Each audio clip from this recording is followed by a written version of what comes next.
The movie begins at Walmart, where Monty is frustrated by shoppers arriving too early. While attempting to fix a banner, his flashlight slips. As he picks it up, he notices something strange. Upon closer inspection, he discovers a mysterious creature breathing nearby. When he gets closer, it attacks him. A while later, other workers arrive and, upon hearing Monty's growls, they search for him. However, they find that he has transformed into a monster, and he attacks them. The scene then shifts to Bates, who takes his daughters to their mother's house. The girls don't seem to like their mother or her new husband, Grant. They complain about the situation, but Bates persuades them to spend Thanksgiving with their mother as he has work to do. The younger daughter insists he stays, but Bates convinces her by saying that heroes don't get days off. Next, we see Chris preparing for his shift, irritating his family by constantly asking about his belongings. Eventually, his father loses patience, and it's revealed that Chris pays rent to his father, showing that his family doesn't care much about him. Shortly after, Bates arrives to pick him up, revealing that they are colleagues. Chris feels sad watching his family enjoy Thanksgiving dinner, but Bates cheers him up. They stop by Walmart, their competitor, wondering if the store might be closed for the night. Suddenly, an ambulance rushes past them, leaving them shocked. They proceed to the store, where Bates approaches his new love interest, Marnie. She seems distant, but after some convincing, Bates asks her out for pancakes. Marnie reminds him that he has a 10-hour shift ahead to earn his bonus. Meanwhile, another employee, Bircher, is listening to a news report about a meteor shower and ignores the anchor's warning to stay away from mysterious creatures. Soon after, Anita, the arrogant employee of the month, arrives. Chris doesn't seem to like her much, and when he wishes her a happy Black Friday, Anita corrects him, saying it's now called Green Friday by corporate because black is considered racist. Bates records a video for his daughters but gets disheartened when Grant sends back a picture. Later, Chris grabs coffee for Bates and Archie, venting about Anita being the employee of the month and his own frustrations. Shortly after, Brian, the manager's rep, arrives with an announcement. The manager, Jonathan, wants to talk. Jonathan wishes everyone a happy Black Friday and urges them to stay alert to avoid any mishaps. He reluctantly reveals that corporate won't pay for break times, dampening everyone's spirits. After an awkward silence, Ruth asks about bonuses, and Brian hesitantly confirms they'll get them.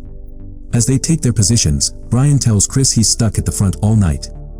Meanwhile, a new employee, Emmett, approaches Bates, saying Marnie sent him. Bates grudgingly lets him join, offering some half-hearted advice. Eventually, Jonathan orders Brian to open the doors, and chaos ensues as shoppers flood in. Bates watches the madness from a distance, enjoying the show. Once things calm down, Grandma asks Chris for help, but he fumbles the transaction. She complains to Brian, while Chris mentions something sticky on his keyboard. Frustrated, Brian shuts down Chris's lane and orders him to clean up some vomit on the floor. As Grandma sits down, a mysterious creature lurks under her chair. While Chris arrives to clean the floor, an infected man attacks him, but Chris manages to fight him off. Then, another infected woman lunges at him, but he knocks her down too. Archie arrives and the store empties out within a short time. Archie and Marnie take Chris aside. When asked what happened, Archie explains Chris's actions, and Marnie sends him to check on the shoppers. Chris warns everyone that something's wrong with the shoppers, but no one believes him. Jonathan and Brian threaten to call the police on him. Chris asks them to check the cameras, but it's no use. Meanwhile, Emmett spots a woman acting strangely. When he approaches, she attacks and injects something into his mouth. Bates steps in and saves him, warning the others that the shoppers have gone mad. Brian tries to call the police, but Jonathan dismisses it as an excuse to take a break and insists on reopening the store. Marnie argues with him. Suddenly, Emmett's condition worsens, and he vomits a whitish liquid. As Anita tries to calm him, Emmett attacks and kills her, then transforms into a flesh-eating monster. Archie arrives just in time to scare him off.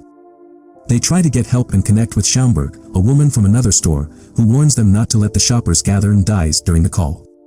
Brian suggests leaving, but Marnie and Archie believe they're safer inside and decide to head to the sales room.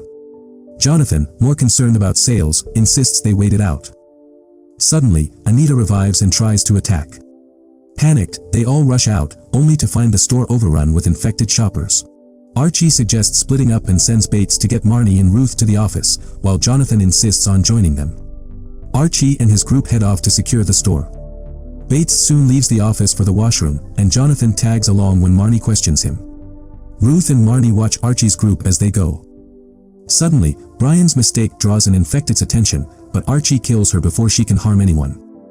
Meanwhile, Bates looks for his stack when the broken bottle draws his attention toward a man inside the washroom. Archie's group locks the doors to secure the place, and Marnie watches the shoppers, wondering what's happening. She decides to check on them, leaving Ruth behind. Inside the store, Marnie witnesses chaos as she sneaks around. Bates opens the washroom and finds his friend Lou, now transformed. Lou attacks, but Bates and Jonathan manage to kill him. Marnie is shocked to see infected shoppers gathering around something strange. Eventually, they all reunite, and Marnie and Bates suggest leaving the place. Bates loses it, upset that he can't contact his daughter, and insists on leaving after collecting his bonus. Jonathan reveals that corporate didn't pay any bonuses, angering everyone. Marnie quits by punching Jonathan in the face. They spot Ruth near the door, but she doesn't listen to their warnings.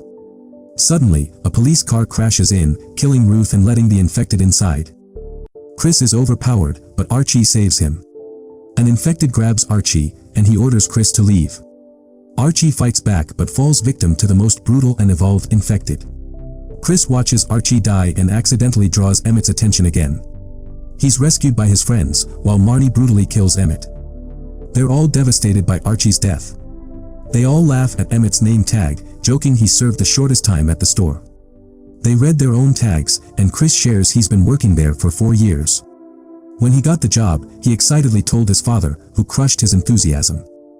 Jonathan, who's been there 27 years, jokes he thought the job would make him popular with women and respected by smart guys. He gets emotional, saying they're lucky to have each other as a family. Marnie finds some food, and they share it as their last Thanksgiving dinner. Bates panics, insisting it's not his last. He has 2 daughters to care for. He argues with Chris, taunting his family doesn't care about him. As tensions rise, Chris accuses Bates of being a high school bully and dating someone 20 years younger. Marnie rejects the idea of dating Bates, saying she doesn't know him outside the store. Realizing everyone sees him as a loser, Bates insists on leaving.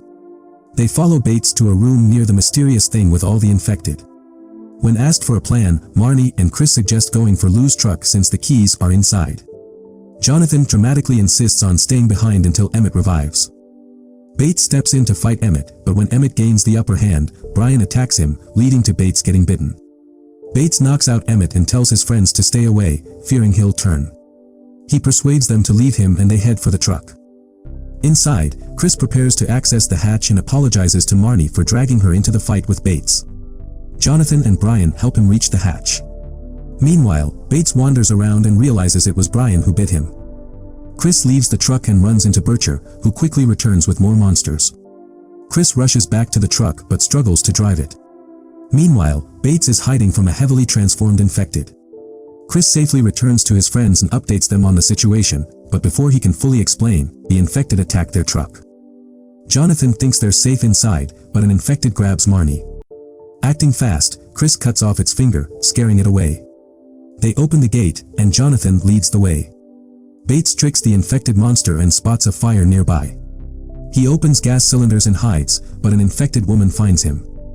He recognizes her from her locket as the grandma who argued with him and Chris earlier.